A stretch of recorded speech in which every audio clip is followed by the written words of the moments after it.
Buenos días a todos. Vamos a empezar esta tutoría para el nivel 1 de lengua y literatura. Como veis, estamos en el tema 7, página 145. Vamos a hablar sobre todo de las habilidades lingüísticas. Es un tema extenso, pero como vais a ver, el punto 4, nociones básicas sobre textos de diversa índole, no entra en el examen, digamos, simplemente son, tipologías de texto que os pueden resultar útiles, ¿vale? Como la acta de reuniones o la tarjeta postal, la carta, el informe, todo eso, bueno, os pueden resultar útiles luego en vuestra vida, pero no los vamos a incluir en el examen, ¿vale? Y tampoco vamos a incluir el uso normativo de mayúsculas y minúsculas. Las reglas de presentación de escritos pasa lo mismo. No quiere decir que no vayamos a controlar la ortografía, sino que no vamos a hacer preguntas relacionadas con estos puntos, ¿vale? 4, 5 y 6. Entonces nos centramos en los tres primeros y son los que vamos a ver. Empezamos en la página 145. Con este tema, os decimos, de habilidades lingüísticas, queremos referirnos a ese ámbito que abarca tanto el saber escuchar, hablar y conversar, y el ámbito de la lectura y la escritura. Nos referimos a la capacidad de comprensión lectora, de expresión escrita y también comprensión auditiva y expresión oral. Escuchar, en primer lugar, es una habilidad lingüística que va más allá del mero hecho de oír. Oír es detectar que algo suena o que algo está sucediendo, pero digamos que escuchar ya es comprender el mensaje, entender lo que se está oyendo, captar el doble sentido que pueda tener. Hablar, por el contrario, pues nos da la posibilidad de comunicarnos, pero no la garantiza, porque saber hablar no significa saber comunicarse. A veces decimos cosas que en realidad están vacías de contenido, ¿no? Estamos dando rodeos sin decir nada, ¿no? Es hablar sin decir nada, como hacen muchas veces los políticos, que siempre nos quejamos, ¿no?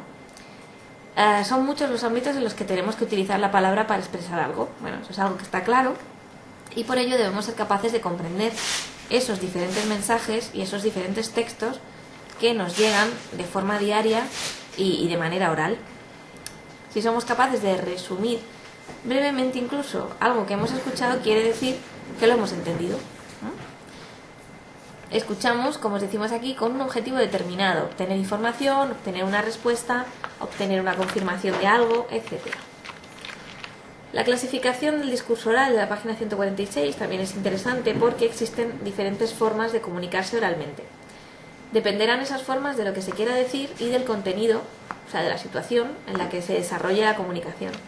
Según el enfoque que le queramos dar, pues será descriptivo, narrativo, expositivo, argumentativo, dialogal, etc.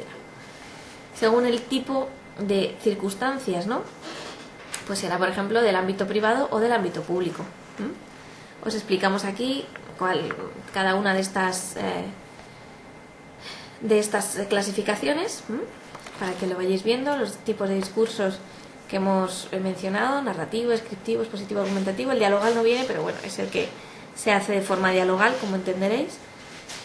El tipo de discurso oral que viene a continuación, ese epígrafe, también, bueno, debemos leerlo, porque aparecen los discursos forenses, los sociales, los políticos, los castrenses, los académicos y los religiosos. Estos también debemos saber un poquito qué son y qué significa cada uno de ellos, qué intentan comunicar, sobre todo. Bueno, lo leéis, no creo que os plantee ninguna duda, y seguimos adelante. Hay una serie de pautas para que el discurso oral sea un éxito. Podemos decir también que son unos recursos, ¿no? O unas pequeñas pistas para ayudarnos al éxito de la exposición. Tener en cuenta el público al que nos dirigimos, saber el rango de edad de los asistentes, referirnos a ellos con respeto y sin entrar en el conflicto, en la confrontación, evitar leer todo el discurso para que quede un poquito más espontáneo, mantener esa conexión visual, ¿no? Conectar visualmente con la mirada de los que nos oyen, y la voz, atender a la voz, a la potencia, a la cadencia del discurso, al ritmo, etc.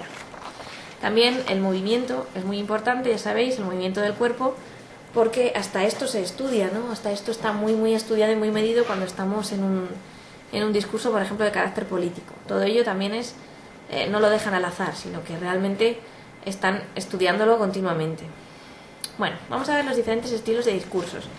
Hay diferentes estilos, como el informativo, el persuasivo y el conmemorativo. Cada uno de ellos tiene una función. El informativo, como su nombre indica, compartir datos, información. El persuasivo, convencer al público para que haga o no haga algo, o piense o no piense de una determinada manera. Y el conmemorativo, simplemente rendir homenaje a alguien, ¿vale? Los tenemos también aquí en esta diapositiva. Bueno, según esto, todo discurso debe seguir la siguiente estructura: introducción, desarrollo y conclusión. Esto lo hemos visto ya en numerosas ocasiones. En la introducción planteamos el tema que vamos a abordar y la idea a transmitir. En el desarrollo se presentan esos argumentos que apoyan nuestra idea o tema, y en la conclusión se resalta nuevamente la idea y se enumeran, solamente las conclusiones, ¿vale? Y se cierra. En todo discurso lo que debe primar, muy importante, es la claridad. Bien. Vamos a seguir avanzando, esta vez ya en la página 150, lectura y escritura, y hablamos de la comprensión, esa capacidad que tenemos para entender y elaborar el significado de las ideas más importantes de los textos escritos. Cuando leemos algo, pues tenemos esa capacidad de entresacar lo más importante, lo más significativo. ¿Cómo lo hacemos? Pues analizando e interpretando el mensaje que el texto contiene. Esta capacidad hace parte o es parte del proceso de descodificación, o sea, el texto aparece codificado en la lengua española, por ejemplo, y nosotros lo descodificamos y entresacamos esas ideas. Por eso el objetivo principal de la lectura es la comprensión. Consiste en interpretar y extraer el significado de lo que se está leyendo. Hay una serie de estrategias para alcanzar la comprensión, como os fijamos aquí, pero bueno, esto no hay que estudiarlo de memoria, simplemente pues saber que primero hay que leerlo, analizarlo estructuralmente, hacer una lectura un poco más crítica, otra un poco más comprensiva, en fin. No es, como os digo, objeto de examen, ¿vale? La lectura, eso sí, necesita de una buena disposición y también de una toma de conciencia por parte del lector. Se debe entender que la lectura es, en primer lugar, una actividad intelectual que fortalece y desarrolla la capacidad cognitiva. Eso está clarísimo y por eso siempre lo recomendamos. Bien, pues vamos a ver, después de atender a todo esto que nos depara el punto 2.2, ¿vale? Como sabéis, los epígrafes de ideas principales, factores que afectan la comprensión de un texto, tipos de lectura, todo esto, como os digo, no hay que estudiarlo, y nos vamos directamente al punto 5, o al punto 3, mejor dicho, párrafo y enunciado, ¿vale? Que es nuestra quinta diapositiva. De forma general podemos considerar como partes constitutivas del texto el enunciado y el párrafo. Vamos a ver cuáles son estas partes. El párrafo, por su parte, es una unidad de significado porque desarrolla una idea completa. Normalmente se tiene o se pone en cuestión una idea en cada párrafo. Además también es una unidad visual, porque visualmente los párrafos se separan entre sí mediante espacios, signos de puntuación, etc. Un conjunto de oraciones forman el párrafo.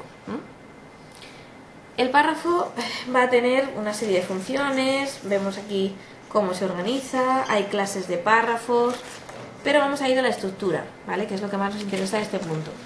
Al igual que cualquier otro texto, el párrafo tiene una estructura, pero tiene una estructura semántica y otra sintáctica. La semántica pues será aquella que nos dice que hay una idea temática y unas ideas complementarias.